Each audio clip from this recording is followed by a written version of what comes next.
So the College Board is releasing a new SAT.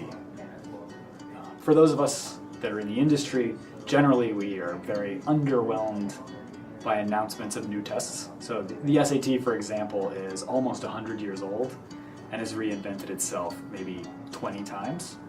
And over and over and over again, the changes are always less substantial than they're made out to be in the press and the public typically anticipates. So that same thing is going to happen this time. Parents have, I actually think, even though it should and probably matters less to parents, it's actually higher anxiety for parents.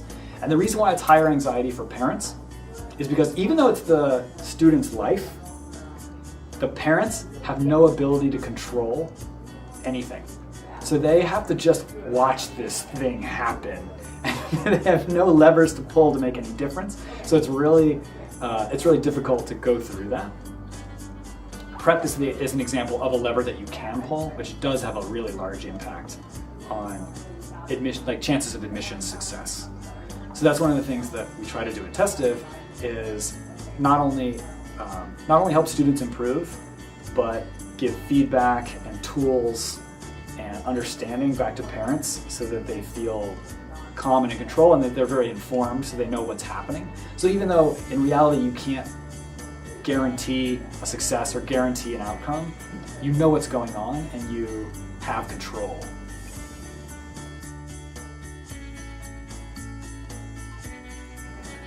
College Board is partnering with Khan Academy to release prep tools for the SAT that are open access to everyone for free. And what that does is it enables better access for especially low-income and underserved families. One of the places where that's wonderful. This is like a tremendously good thing that's happening in the world. One of the challenges with Khan Academy content in general is that it's an online-only tool that relies on discipline and stick-to-itiveness of the student in particular. So one of the things that we know is really essential for education is sticking with it, putting in the time, getting things done. Because Khan Academy is an online-only tool, people generally don't stick with it very long. So if you really want results, what you really want to do is have some human coach working with students, helping them stay on track. So we're supporting the new SAT as soon as is humanly possible. So as soon as content is released, Testive is supporting that. So students will be able to prepare for the new SAT. Strategically, from the student's perspective, it doesn't make a lot of sense to prep for the new SAT until you have to. So you want to take the old SAT as long as possible because it's very predictable. And in the overlap, when there's an option to go new SAT or ACT, most people should be prepping for the ACT, again, because it's predictable and understandable. There's no reason to really do any new SAT until that's been proven out. So for most people, we recommend that they wait at least a year of that in the marketplace before they commit to that particular test. Remember that the purpose of these tests is it limits application to four-year colleges.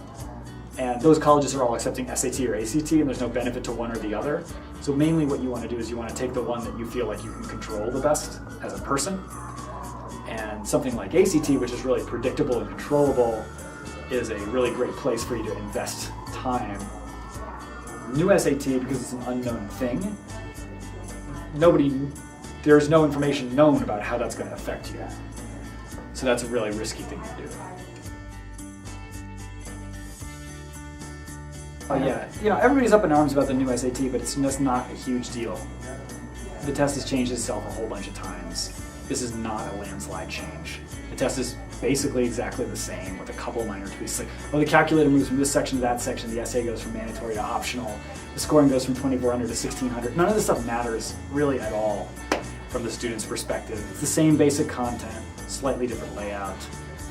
So the first thing is just not to panic. This is not a huge deal. Once you get past that first initial, I'm panicked because this is a new thing and I don't know how to react to it, the next question is, what test should I take? And you really only have three choices. You've got old SAT, new SAT, and you have ACT.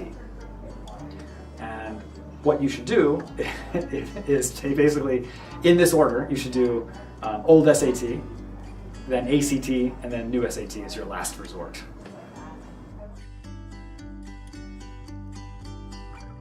So we know, for example, that doing work on a regular basis as often as possible is one of the things that leads to success. So if you can find a coach that'll work with you to help keep you on track, to make sure that you're doing, 25 minutes, 5 days a week, for example, that's one of the type of behaviors that is going to make sure that you control what you can control. And we know that it leads to success.